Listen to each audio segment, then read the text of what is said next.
मसीह यस्सु के जलाली कुदरत वाले नाम में आप सबको सलाम। कौन कौन खुश है हम खुदा उनकी पाक हुज़ूरी में मौजूद हैं। हालेलुया, ज़ोरदार तालियां लगाएं यीशु मसीह के लिए। सबसे पहले मैं खुदावन अपने खुदा की शुक्रगुजारी करता हूँ जिसने आज फिर एक नया दिन बख्शा ताकि हम उसकी पाक हुज़ूरी में आए।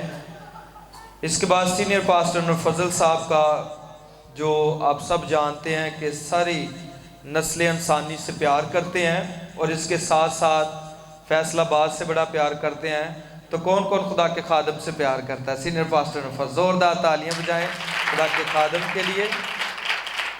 इसी तरह बिशप फरूक साहब बैठे हुए हैं जो चेयरमैन हैं house of prayer and praise international ministry के, और इसी तरह ब्रदर ईगर के लिए जो आप सब से बहुत प्यार करते हैं। और बहुत जल्द हम अगले जो मंगल आएगा, मंगल में यहाँ एक बड़ी LCD लगी होगी ताकि जो भी हम गीत गाते हैं आप सारे उसके ऊपर देख सकें, जो भी यहाँ से कलाम पढ़ा जाता है आप वहाँ देख सकें। हालेलुया।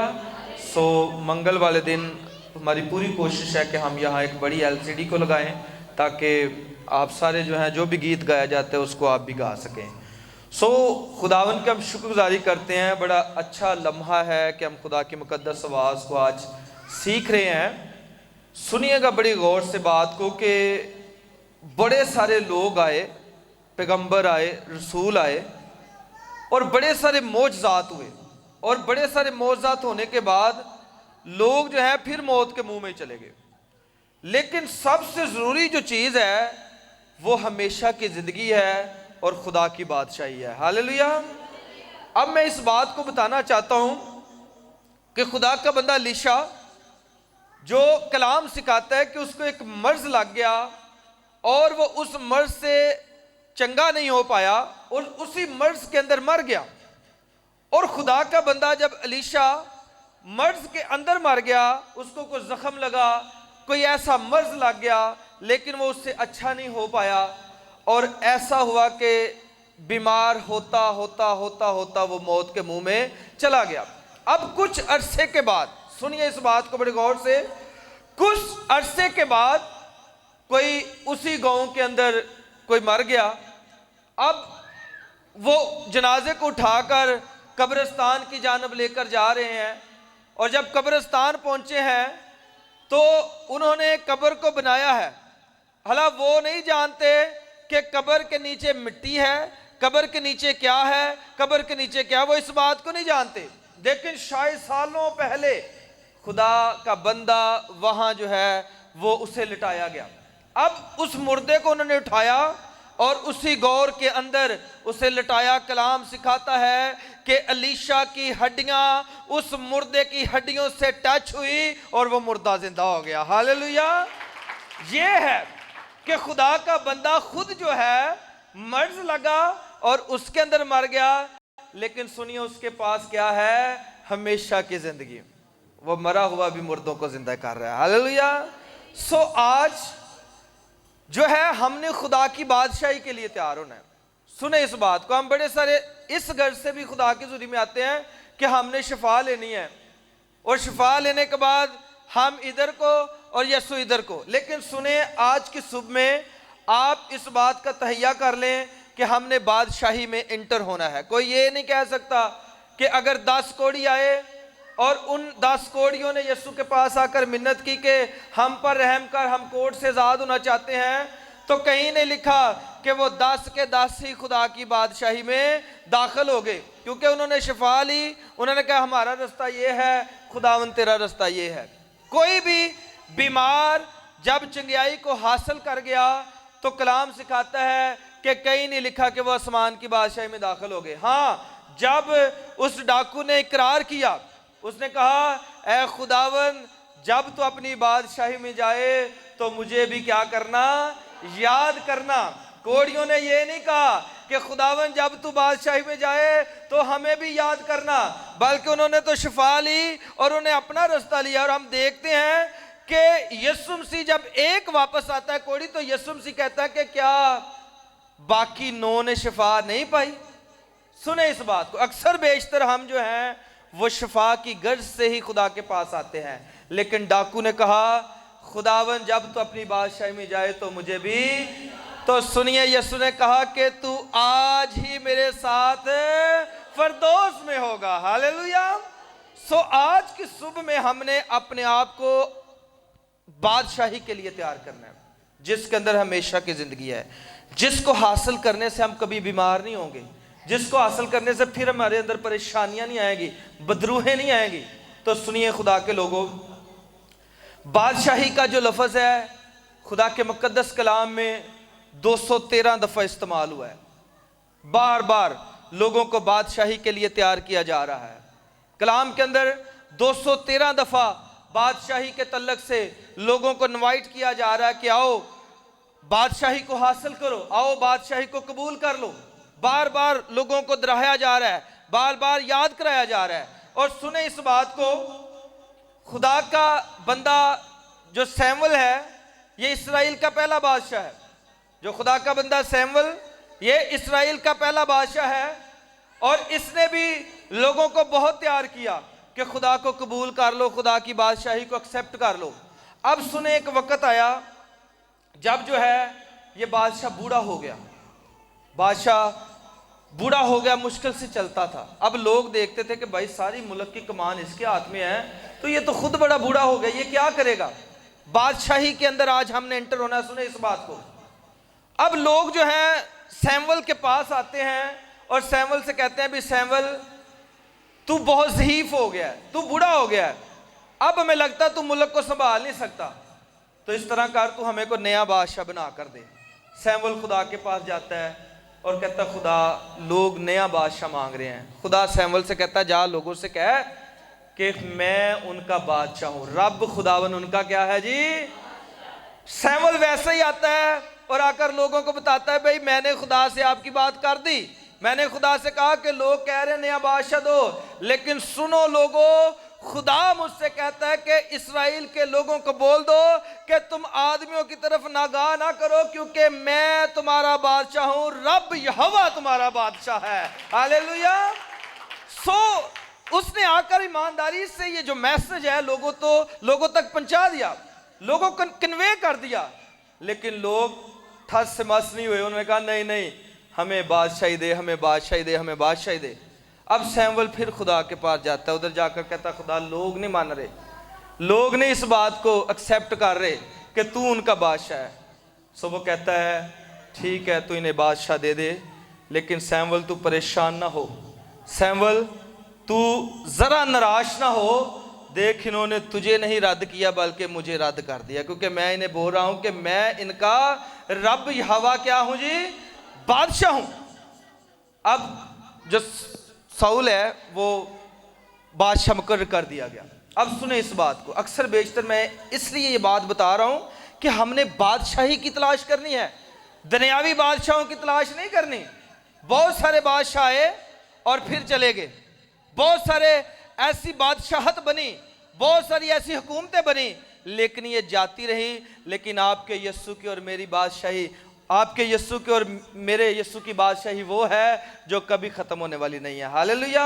वो हमेशा तक कायम रहती है। अब जब ये बादशाह हो गया तो सैमुअल उसके 8 बाप उसकी 4 यतम कस्सा में लिखा, आप पढ़ सकते हैं कि लोग जब आकर कहते कि हमें बादशाह दो। अब सुने इसके बाद भी बड़ी सारी बादशाहत आई, बहुत सारे ऐसे नबी आए, रसूल आए, उन्होंने भी कहा कि भाई आसमान की बादशाही की तलाश करो, शिफाओं से हटकर आसमान की बादशाहों की तलाश करो। अब मलाकी के पास जब आते हैं हम, पुराने अहदनामा की आखिरी बुक मलाकी के अंदर, सुने इस बात को, मलाकी के अंदर आकर आगे कोई हमें बुक नजर नहीं आती कि कोई नबी आया हो, कोई रसूल आया हो, कोई पैगंबर आया हो, कोई मैसेंजर आया हो, किसी की बाबत हमें कोई जिक्र नहीं मिलता। मलाकी के बाद आसमान जो है वो बंद हो गया। अब लोग तरस गए इस बात को।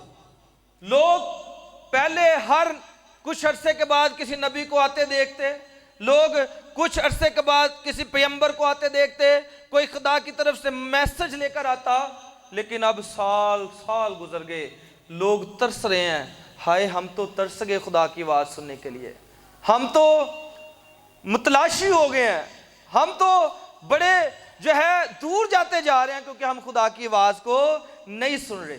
400 साल लिख ले इस बात को कि 400 साल तकरीबन आसमान जो है वो बंद रहा, कोई आवाज नहीं आई, कोई ऐसा नबी बर्पा नहीं हुआ। लोगों ने कहा कि भाई अब हम क्या करें, लेकिन मैसेज वही था कि लोग जो हैं वो आसमान की बादशाही के लिए तैयार हों। फिर नए ऐदनामा में हम आते हैं। नए ऐदनामा मत्ती की अंजील और उसका 3 बाब और उसकी पहली आयत मुकस्सा।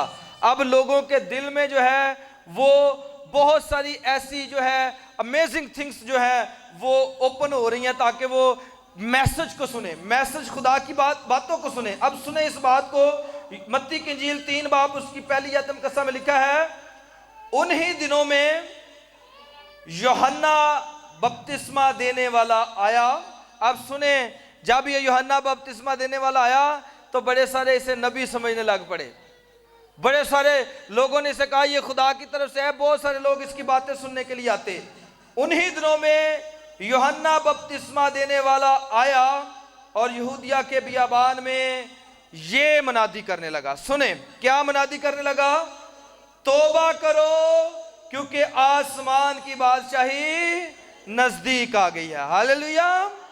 देखिए उसने किसके अंदर एंटर करने की लोगों को कोशिश की है, आसमान की बादशाही के अंदर। उसने देखा पुराना ऐदनामा, उसने देखा पिछली हुकूमतों को, उसने देखा पिछले हुक्मरानों को, उसने देखा पिछली बादशाहों को। उसने कहा ये तो जाती रही हैं, किसी ने 52 साल की, किसी ने 10 साल की, किसी ने 63 साल की, कुछ ही अरसे के बाद ये बादशाहत जाती रही है। लेकिन अब ये आकर मनादी करता है, भाई तौबा करो क्योंकि आसमान की बादशाही नजदीक आ गई है। अगर हमेशा तक जीता रहना चाहते हो, अगर हमेशा तक जीना चाहते हो तो तौबा करके हमेशा की बादशाही को हासिल करो। आज बड़े सारे लोग अपने जहनों में ये गुमान किए हुए हैं कि शायद हम बड़ी सारी दुआएं कर लेते हैं तो हम हमेशा की बादशाही में चले जाएंगे। बड़े सारे लोग ये गुमान करते हैं कि शायद हमने पास्टर साहबानों को खुश किया हुआ है, हम बड़े बड़े हदिये देते हैं, बड़ी बड़ी देगें चढ़ाते हैं, शायद हम खुदा की बादशाही में दाखिल हो जाएं।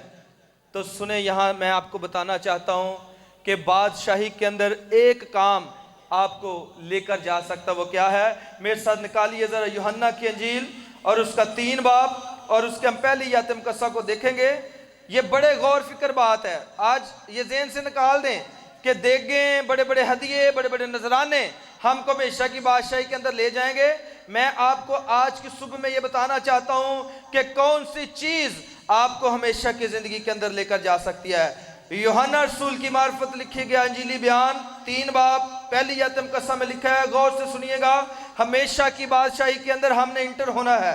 लिखा है, फरीसियों में से एक शख्स निकोदेमुस नाम यहूदियों का एक सरदार था।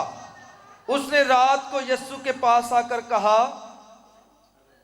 ऐ रब्बी, हम जानते हैं कि तू खुदा की तरफ से उस्ताद होकर आया है, क्योंकि जो मोजज़े तू दिखाता है कोई शख्स नहीं दिखा सकता जब तक खुदा उसके साथ ना हो। अब ये यहूदियों का सरदार है। पहली आयत मुकस्सा में लिखा है कि निकोदेमुस यहूदियों का सरदार है, शरा का आलम है, बहुत अच्छे तरीके से ज़बूर, तवारीख और जो मूसा ने किताबें लिखी हैं उनको जानता है। हर एक चीज को इसने बखूबी पढ़ा हुआ है। He is understand everything. ये हर कुछ जानने के बाद भी रात के पहरों में यीशु के पास आया है। अब सुने, ये सुबह को नहीं आया। अब ये सुबह को आकर नहीं कह रहा कि यीशु मुझे बता। अब इसे पता है कि सुबह को मैं यीशु से मिलूंगा तो कोई ना कोई हैकल का जो है सरदार वो मुझे देख लेगा, कोई ना कोई हैकल का लोग मुझे देख लेंगे, तो इस तरह तो मेरा मसला खराब हो जाएगा। अब कलाम सिखाता है ये रात के पहरों में आपके यीशु और मेरे यीशु के पास आया और कहता कि मैं इस बात पर ईमान लाता हूं कि तू जो है वो खुदा की तरफ से आया है, क्योंकि जो मोज़ा तू दिखाता है ये कोई इंसान तो कर ही नहीं सकता। अब सुने इस बात को, इसने यीशु से एक सवाल किया है। बेशक ये शरा का आलम है, बेशक ये अंडरस्टैंड करता है, बेशक इसको दीन का नॉलेज है, लेकिन फिर भी इसे एक फिक्र सताती है। सुने इस बात को, इसने सवाल क्या किया है? यीशु ने जवाब में उससे कहा, मैं तुझसे सच कहता हूं कि जब तक कोई नए सिरे से पैदा ना हो वो खुदा की बादशाही को देख भी नहीं सकता। अब ये बादशाही के तल्लक से आया है। इसने कहा मैं कैसे आसमान की बादशाही को हासिल कर लूं? तो यीशु ने कहा जब तक कोई नए सिरे से पैदा नहीं होता, मैं तुमसे सच कहता हूं कि वो जो है आसमान की बादशाही को देख भी नहीं सकता। जाना तो बड़ी दूर की बात, नए सिरे से पैदा होना क्या है? क्या हमने पहली बात यीशु को कबूल करना? यूहन्ना ने मना दी कि उसने कहा तौबा करो क्योंकि आसमान की बादशाही। अब जो कोई तौबा के लिए आता था, आप सब जानते हैं जॉर्डन रिवर के ऊपर जो यरदन का दरिया है, वहां यूहन्ना जो है उन्हें बाप और बेटे और रूह कुद्दस के नाम से जो है बपतिस्मा देता। नए सिरे से पैदा होने का मकसद ये है, तौबा करो क्योंकि आसमान की बादशाही नजदीक आ गई। अब निकोदेमुस भी इस बात पर अवॉइड है, उसको फिक्र है कि मैं शरा का आलम हूं, मैं सरदार हूं, लेकिन मैं जो है शायद खुदा की बादशाही में जाऊं। इसलिए वो यीशु के पास आता है और यीशु कहता है कि जब तक कोई नए सिरे से पैदा ना होगा वो आसमान की बादशाही को देख भी नहीं सकता। इंटर होना तो बड़ी दूर की बात है। सो आज वो लोग खुशी मनाएं जिन्होंने तौबा करके बपतिस्मा लिया हुआ है, क्योंकि एक काम उन्होंने कर लिया कि वो बादशाही को देख सकते हैं। अब अगले काम वो करेंगे कि यीशु की जो तलीमात जिंदगी है उसके ऊपर अमल करेंगे, तो वो डेफिनेटली जो है हमेशा की जिंदगी के अंदर दाखिल हो जाएंगे। हालेलुया। सो आज इस बात को समझ जाएं कि बड़े सारे लोग जो हैं वो मौजज़ात की गर्ज से खुदा उनके पास आते हैं कि हमारी ये बीमारी चली जाए, वो बीमारी चली जाए। मैं बयान कर रहा था कि हम आकर अपने मसले मसाइल बयान करते हैं कि हमें ये चाहिए, ये चाहिए, ये चाहिए। काश हम आकर ये दुआ करें कि खुदावन मुझे रूह की नेमतें चाहिए। हालेलुया। काश हम यीशु से आकर ये कहें कि यीशु रूह की नेमतें मुझे मिलना शुरू हो जाए। एक मिले तो भाई दूसरे के लिए दुआ करनी शुरू कर दी जाए, तीसरे के लिए, चौथे के लिए। सारी नेमतों को अगर हम वसूल कर लें तो सुनिएगा आसमानी चीजें भी मिल जाएंगी और दुनियावी चीजें भी मिल जाएंगी। हालेलुया। उसने कहा ढूंढो उसकी रास्ती बादशाही, फिर देखो दुनिया की चीजें मैं तुम्हें इनाम में ही दे दूंगा। आमीन। सो आज के दिन गौर कर लें कि भाई हमने आसमान की बादशाही की रिसर्च में रहना है, हमने आसमान की बादशाही को कबूल करना है। अब सुने, मैं आखिरी हिस्से की जानब आ रहा हूं, क्योंकि यीशु मसीह जब दुनिया में आए तो यीशु मसीह ने भी जो है यही मुनादी की। अगर पिछले पुराने अहदनामा में 213 दफा लफ्ज इस्तेमाल हुआ बादशाही की बाबत, यूहन्ना दूसरे नबियों ने आकर जो है तौबा की बाबत कहा, आसमान की बादशाही की बाबत कहा, तो यीशु ने भी इसी बात पर फोकस किया, यीशु ने भी इसी बात को बयान किया। मेरे साथ देखिए यूहन्ना की अंजील उसका 18 बाब और उसकी जो है 36 आयत मुकस्सा। यीशु ने जवाब दिया कि मेरी बादशाही इस दुनिया की नहीं।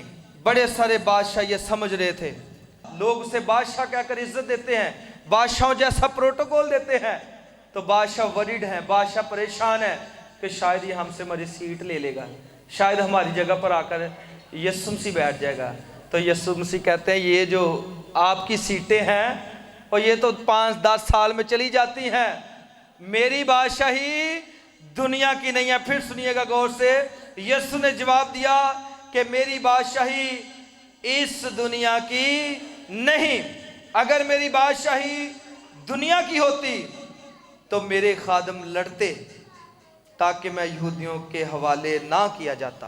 कहता अगर मुझे फिक्र होती ना इस सीट की, तो जितने भी मेरे डिसाइपल्स हैं, जितने भी मेरे मानने वाले हैं, जितने मेरे शागिर्द हैं, सुने, वो कभी भी ना मुझे तुम्हारे हवाले करने देते। मैं भी लोगों को कहता भाई खैर लड़ो, लेकिन ये हमारा बादशाह जो यीशु मसीह है, ये सुलह और सलामती का बादशाह है। हालेलुया। वो सुलह को बेचता है, वो सलामती को बेचता है। वो बादशाहों से कहता है कि भाई मेरी बादशाही इस दुनिया की नहीं है, अगर होती तो मैं भी दूसरों की तरह एक दूसरे से लड़ाता लोगों को। लेकिन वो कहता है कि मैं तो सुलह कराने के लिए आया हूं। हालेलुया। वो तो सुलह और सलामती का शहजादा बनकर आया है। अब सुने, यीशु मसीह ने उनको बता दिया, लिखा है अगर मेरी बादशाही दुनिया की होती तो मेरे खादम लड़ते ताकि मैं यहूदियों के हवाले ना किया जाता, मगर अब मेरी बादशाही यहाँ की नहीं है। सुनिए, पिलातुस जो है परेशान है। ये बात सुनकर उसने कहा, पिलातुस ने उससे कहा, बस क्या तू बादशाह है? यीशु ने जवाब दिया, तू खुद कहता है कि मैं बादशाह हूं। हालेलुया। अब मान रहा है और यीशु कहता है कि तू खुद कहता है कि यीशु मसीह ही हमारा बादशाह है। हालेलुया। दुनिया की हुकूमतें चली जाएंगी। आज के दौर में हमें कौन बादशाही के करीब लाता है? आज के दौर में हम किस तरह बादशाही को हासिल कर सकते हैं? सुने इस बात को। आप देखते हैं कि आइजक टीवी बड़ा रोल अदा कर रहा है। सीनियर पास्टर फजल साहब बड़ा रोल अदा कर रहे हैं कि लोगों को खुदा की बादशाही के लिए तैयार कर रहे हैं। अब देखें कि अक्सर जब मेरी Mrs Asma door to door करती है, बेटी नाइमा डोर टू डोर करती है, तो कभी आप इनसे पूछें कि जब ये इलाकों के अंदर जाते हैं तो उन इलाकों के अंदर जाकर हम पादरियों को सलूट करते हैं कि यार आप इतनी दूर आकर अंजील सुनाते हो। और पादरी भी हमसे कहते हैं कि भाई हम तो कभी कभार यहाँ पहुँचते हैं, यानी कि अगर कोई ईद आ जाए, कोई और इवेंट आ जाए तो हम पहुँचते हैं, हम रेगुलर नहीं यहाँ आ सकते। तो हम देखते हैं कि लोग जो है आइजक टीवी देख रहे हैं और बरकत शफा को हासिल कर रहे हैं। पिछले दिनों हम चिड़ोई के अंदर थे, आज़ाद जम्मू कश्मीर के अंदर, तो 5 वहाँ फैमिलीज मसीह थी, 5 घराने मसीह थे। ओवरऑल जो है वो दूसरी कम्युनिटी से तल्लक रखने वाले लोग थे। और हमने देखा, हमने कहा जी यहाँ कोई खुदा का खादम आता है। सुने इस बात को, आज के दौर की मैं बात करने लगा हूँ किस तरह हमने बादशाही को हासिल करना है। हमने उन 5 फैमिली से पूछा जो पहाड़ों के ऊपर रहते थे। हमने कहा कोई खादम आता है? उन्होंने कहा नहीं जी, खादम तो नहीं आता। इवन जब ईस्टर होता है, क्रिसमस होता है या और कोई इवेंट होता है तो हम यहाँ से 3 घंटे का सफर तय करके अमीप और खास के अंदर जाते हैं और वहां जाकर चर्च करते हैं। तो मैंने कहा फिर आप ऐसा करें, आप डिशेस लगाएं अपने घरों में। 1 साल बाद हम वहां गए, हमने उनसे पूछा, हमने कहा अब सुनाएं। कहते जी अब जब भी बुद्ध मीटिंग लगती है, जब भी त्योहार की इबादत होती है, हम टीवी लगाते हैं और उसके सामने बैठ जाते हैं। और फिर उन्होंने गवाहियाँ शेयर की। एक भाई ने गवाही शेयर की, उसने कहा जी मेरे यहाँ ट्यूमर था, मेरे यहाँ ट्यूमर बना हुआ था, डॉक्टर कहते थे तुमने मर जाना है, तुम ठीक नहीं हो सकते। लेकिन जब मैं बुद्ध मीटिंग को, संडे मीटिंग को बैठकर अटेंड करता था तो वहां खुदा ने मौजज़ा किया और वो ट्यूमर गायब हो गया। हालेलुया। ये आजकल का दौर है कि किस तरह हम लोगों को आसमान की बादशाही के पास ला सकते हैं, किस तरह हम लोगों को आसमान की बादशाही के लिए तैयार कर सकते हैं। आइए मेरे साथ एक रेफरेंस देखिए, मत्ती की अंजील और उसका 16 बाब और उसकी 19 आयत मुकस्सा। देखें आज के दौर की मैं बात करने लगा हूं, सो इस बात को बड़े गौर से सुनिएगा। मत्ती रसूल की मार्फत लिखी गया अंजीली बयान और उसके 16 बाब की 19 आयत मुकस्सा में लिखा हुआ है। हम जो है इस बात को जो है वो 17 आयत मुकस्सा से पढ़ेंगे, सुनिएगा गौर से। लिखा है, यीशु ने जवाब में उससे कहा, मुबारक है तू शमौन बर यूना, क्योंकि ये बात गोश्त और खून ने नहीं बल्कि मेरे बाप ने जो आसमान पर है तुझ पर जाहिर की है। और मैं तुझसे कहता हूं कि तू पतरस है और मैं इस पत्थर पर अपनी कलीसिया बनाऊंगा और आलम अरवा के दरवाजे उस पर गालिब ना आएंगे। अब सुने, पतरस को कहा कि मैं तेरे ऊपर क्या बनाऊंगा? कलीसिया बनाऊंगा। और आज वो कलीसिया बन गई, पूरी दुनिया के अंदर कलीसिया बन गई। पूरी दुनिया के अंदर सबसे बड़ा मज़हब अगर उठाकर देख लें तो वो क्रिश्चियन मज़हब है। हालेलुया। सबसे ज़्यादा अगर कोई सेल होती है तो वो खुदा का जिंदा कलाम है जो पूरी दुनिया में फैलता ही जा रहा है, फैलता ही जा रहा है, फैलता ही जा रहा है, क्योंकि उसके ऊपर जो कलीसिया जो है वो बन गई। और वही कलीसिया के जो मुकर्रीन खादम है, मनसूख खादम है, वो आज पाकिस्तान दूसरे ममालिक के अंदर जो है काम कर रहे हैं। आगे सुनिएगा, मैं आसमान की बादशाही की कुंजियां, किसकी बादशाही की जी? कि दूसरे मुल्कों की या दूसरे शहरों की या दूसरे कस्बों की, ये वाली बादशाही की कुंजियां खुदा का कलाम कहता है मैं नहीं तुझे दूंगा कि तुम दूसरे मुल्क में जाकर हुकूमत करो, तुम इस दुनियावी सीटों के लिए लड़ते रहो, तुम इस दुनियावी ओहदों के लिए लड़ते रहो, तुम इसी दुनियावी डेजिग्नेशंस के लिए लड़ते रहो, बल्कि कहता है कि मैं आसमान की बादशाही की कुंजियां तुझे दूंगा। हालेलुया। सुने, ये नासिर साहब है ना हमारे, इनके पास चर्च की चाबियां हैं, साहब लगा रहे। छोटी बात मैं बता रहा हूं आपको, ये देखें, आसमान का बाद में तसव्वुर कीजिएगा। ये नासिर साहब जो है ना, इनके पास चर्च की चाबियां हैं। तो एक किसी बंदे ਨੂੰ अंदर खंगन नहीं देंदे हैं। एक बाजी मैंने उदन दस रही, कहती कि सुबह का चर्च खत्म होया तो साडा दिल कर रहा सी कि असी तबला बजाइए, असी बाजा बजाइए, तो कहना निकलो निकलो निकलो इथों। ठीक है, ये इसके पास क्या है जी? सिर्फ और सिर्फ क्या है?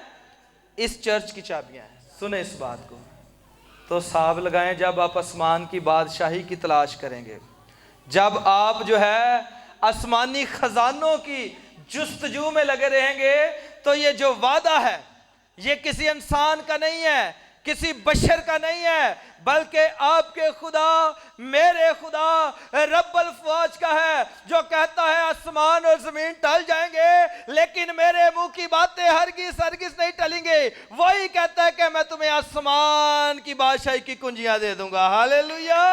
आसमान की बादशाही की कुंजियां। सुने, लिखा है मैं आसमान की बादशाही की कुंजियां तुझे दूंगा, और जो कुछ तू जमीन पर बांधेगा वो आसमान पर बंधेगा, और जो कुछ तू जमीन पर खोलेगा वो आसमान पर खुलेगा। So be accept our pastor, be respect our pastor. अपने जो है खादमों की इज्जत करें जितने भी खुदा की तरफ से बने हैं, क्योंकि ये कुछ छोटा होता नहीं है। यहाँ चर्च की चाबियां लेकर बड़े खुश हैं, तो साहब लगाएं जिनको खुदा ने कहा कि मैं पतरस तेरे साथ मिलकर कलीसिया बनाऊंगा, और कलीसिया बन गया, और फिर वही कलीसिया आगे खुदा के मनसूख खादम जो है वो आगे आ गया, और अब उनके पास आसमान की बादशाही की क्या है जी? कुंजियां हैं। और आज हम मैं देखता हूँ कि बड़े सारे लोग जो हैं, बहुत सारे खादमीन जो हैं वो खादमीन की मुखालफत कर रहे हैं, बड़े सारे लोग खादमों की मुखालफत कर रहे हैं।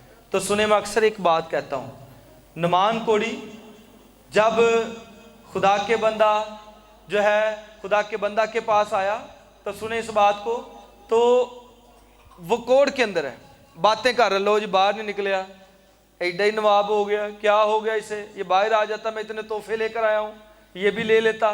पर उसने अंदर से कह दिया कि जाओ जाकर कितने गोते ले लो जी। तो उसने साथ लिए, और कलाम सिखाता है कि वो नामलूद बच्चे की तरह उसका जिस्म जो है पाक साफ हो गया। हालेलुया। तो अगर वो वैसे ही चल जाता गल्लां करदा ही, तो खादम का नुकसान सी कि नमान का नुकसान सी? नमान का ही नुकसान था ना, उसी ने कोर्ट में मर जाना था। So be accept to our pastor and respect to our pastor. अपने पास्टर को कबूल भी करें और उसकी इज्जत भी करें, ताकि खुदा जो है आपको बरकत दे। तो खुदा के लोगों, आज इन बातों से ज़रा हटकर सोचिएगा कि हमने शिफा लेनी है। आज इस बात को सोचिएगा, जब भी आप दुआ करेंगे आपने कहना मैंने रूह की नेमतें लेनी है, खुदा मुझे रूह की नेमतों से भर दे, मुझे हिकमत दे, दनाई दे, फहम दे, हिकमत, समझ, खिरद का रूह दे। और जब ये सारी चीज़ें आपके पास आ जाएगी तो ढूंढो उसकी बादशाही, दुनिया की चीज़ें तुम्हें नाम में मिल जाएंगी। हालेलुया। सो खुदा ने इस कलाम के वसीला से आपको और मुझे बड़ी सारी बरकत से नवाजे। आमीन।